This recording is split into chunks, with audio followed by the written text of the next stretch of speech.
Scary stories told in the rain. LATAM Forums. The most vivid one was a morning when I woke up with anguish.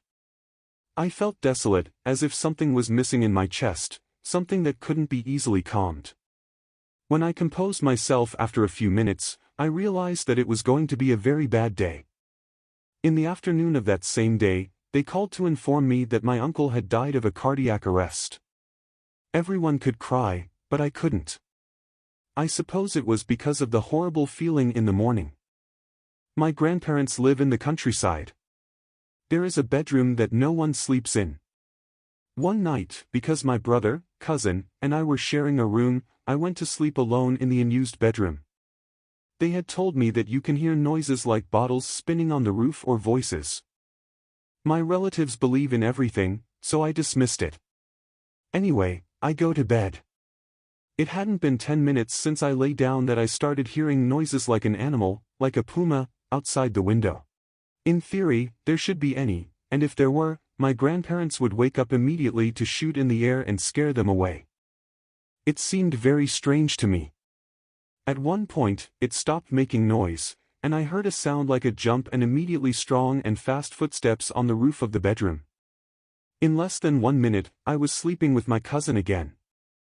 My mother had 1,000 things happen to her in the same countryside. One night they were staying in the countryside, without electricity, cell phones, or a fast car. She mentioned that my grandfather had injured himself with a nail in his foot, and someone had to go turn off the water extraction mill at night, conveniently located 200 meters from the house. No light. No cell phone. No street lights. Only the moonlight. They go out with her brother. My mother was very scared, her uncle a little calmer because he likes to go hunting at night. Halfway there, they start hearing sounds like sardonic laughter. My uncle tells her not to be afraid, that whatever is there, it feels the fear and takes advantage of it. Less than 50 meters from the mill, they say they notice the outline of a person next to the mill. Even if they wanted to, the little light wouldn't allow them to notice details. My uncle starts shouting. "Who are you? What are you doing there?" The only response they received was that sardonic laughter.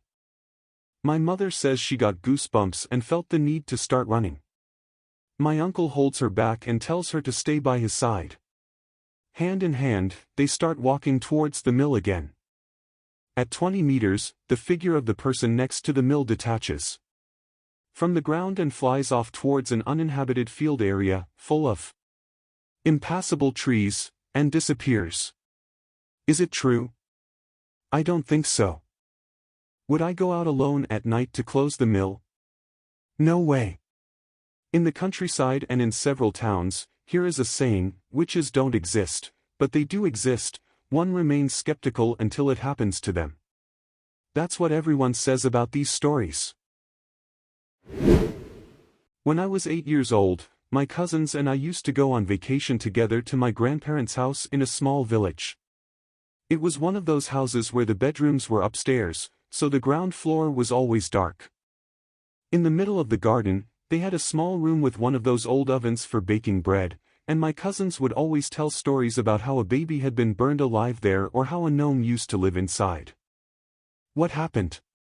One night, boasting that everything they said was lies, and that I didn't believe them, they challenged me to go alone that same night with just a flashlight to see that there was nothing in that blessed oven, which I ended up doing. Everything was going fine until I got close to the oven room. That's when I realized that, in addition to being in a closed and secluded room, it was surrounded by mud walls and had no roof. With all the fear I could muster, I entered and opened the oven door, never ceasing to shine my flashlight. I only found embers and a few bugs. But when I sighed in relief and prepared to go back upstairs, I saw something the size of an adult in a corner, but this one had its entire body covered in black hair and eyes that shone like a cat's. It stood up, although not fully erect. I only remember starting to walk very quickly back upstairs without turning around and clearing my mind. When I finally reached my cousins, I couldn't believe how foolish I had been to go alone at night, but I never told them, my parents, or anyone else. I suppose I always wanted to believe that it was something I imagined out of the fear of being alone out there, but to this day, I can't forget that something happened that night. I was about 12 years old. My stepmother had passed away 2 weeks ago. My dad hadn't moved yet, and we would spend weekends together. Our rooms were upstairs, although my father slept downstairs. The thing is, he always had the habit of watching Video Match, his favorite TV show. I always found it boring. We were watching TV in my brother's room. I got sleepy and went to my room to sleep. Suddenly, I heard footsteps on the stairs. It's the wooden stairs creaking, I thought. But they sounded like footsteps, there was no doubt. I got really scared. I got up and went to my brother's room. They were both asleep. I ran back to my room and covered myself as if that would solve anything. But I stayed still until I stopped hearing the footsteps, which were enough steps to finish climbing the stairs. I didn't tell anyone, but a week later my father told me that strange things were happening, like hearing noises or the car keys falling to the floor a couple of times. My parents are or were bandists, and living in that house, so many things happened. I'll summarize it as simply as possible. Doors slamming shut, without any wind. The whole house closed, how can there be such a strong gust of wind? Shadows moving in a closed room at night. Feeling someone sitting next to me on the mattress when I go to bed, it was terrible the first few times, but then I got used to it. Strange noises, but being a skeptical person, I doubted them a lot. Once, I saw a black shadow the size of a cat climbing a wall very quickly and then disappearing in the mirror. Sometimes, it was difficult for me to sleep because I felt a presence near me, but I tried to rationalize that it was all in my head. I was 23 years old and I was in the countryside with a friend, in a very old house, over 100 years old. We were sleeping. I wake up in the middle of the night and see a towering figure leaning over me, staring at me. I felt an incredible sense of fear, but the funny thing was that I was indignant that this thing was in my house, so I started shouting at it, asking what it was doing in my house, that it wasn't welcome, and telling it to leave. All this while I was getting out of bed and confronting it, hurling insults. The figure moved towards a wall and disappeared. With all of this, my friend woke up and started insulting me, saying that I was asleep. I never told him what I had seen. Last year, something similar happened to me but here in my own house. I took a nap on the couch, and I woke up to a strong blow on my hand. The best part was that I was alone. I got up and started insulting in the same way, and I felt really good afterwards, even though my hand was red from the hit and everything. Once, a security camera in the building where my sister lives recorded a shadow crawling on the floor during the night.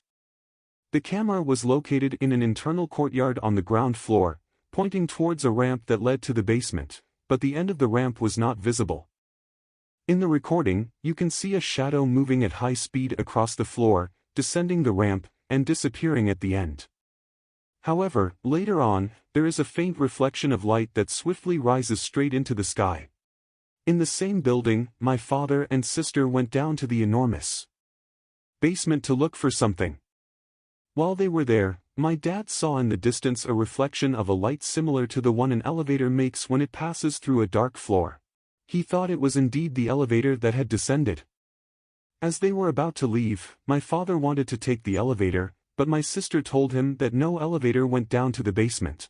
Several people claim that there are ghosts down there, including the doorman, but they say there is no need to be afraid of them. When I was a child, between the ages of 6 and 8, something happened that I'm about to tell you.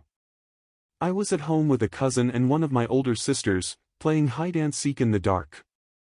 My parents had gone out, I don't remember exactly where. We were in the backyard, which was already dark, and it was my turn to count. After finishing counting, I went to the front yard to find them. As I was about to enter my house to look for them, I saw some shiny little eyes behind a small tree we had. There was a big tree, and then many smaller trees sprouted around it. Since I thought it was my cousin, I turned around and shouted, "I see you, Jacqueline." I started approaching the tree, and when I was just a few steps away, a little thing, a tiny silhouette, quickly ran to the side of my house, the side with the neighbor's wall. It was a classic silhouette of a little elf because it had a pointed hat, like a birthday hat. I didn't know how to react to that, so I simply went back into my house, feeling perplexed. I told my sister what had just happened, but she didn't believe me. I started crying, and she showed some sympathy at that moment. Right then, my cousin entered and said she had been bored in the bathroom, so she came out. When my parents returned, they told me it was our neighbor, but our neighbor wasn't 40 centimeters tall, nor could they have run so fast to squeeze into the 5 centimeter space between the wall and the fence. One day, at least 4 years ago, I gathered with my group of friends at one of their houses in the countryside. It was around 2 or 3 in the morning, and while talking about paranormal topics, one of them mentioned knowing a game similar to the Ouija board, but instead of having questions answered by the dead, ghosts, or whatever, the questions were answered by a living person who was asleep. We improvised a board, cut out small pieces of paper in square shapes, and wrote letters and numbers on them. This game uses a board, a silver coin, and can be played by 4 people at once. Since there were several of us, my girlfriend didn't play in the first round, so she filmed the whole situation with her cell phone while 3 other people and I started playing, summoning people who were asleep. The coin answered all the questions we wanted, even responding with long sentences. Then, the owner of the house, my friend, came up with the idea of summoning his girlfriend. She hadn't come with us. The coin didn't respond to her, it didn't move at all after several attempts. Then, he thought of calling her, and when he picked up the phone, he received a message from her saying that she couldn't sleep. There was a deathly silence, and we looked at each other in astonishment. The coin didn't respond because she was awake. The following year, at my house, we gathered to play again, but this time there were 4 people, and the host from the previous time wasn't present. Since it was 3 or 4 a.m., we decided to summon him to ask why he hadn't come with us, and the coin told us that he had stayed overnight at a female friend's house and also revealed that he had a clandestine relationship with her. The following week, I met up with my friend, unaware that we had summoned him, and he confessed that the previous week he had stayed overnight at his friend's place and they had been intimate. I never played the coin game again, although I would love to do it again.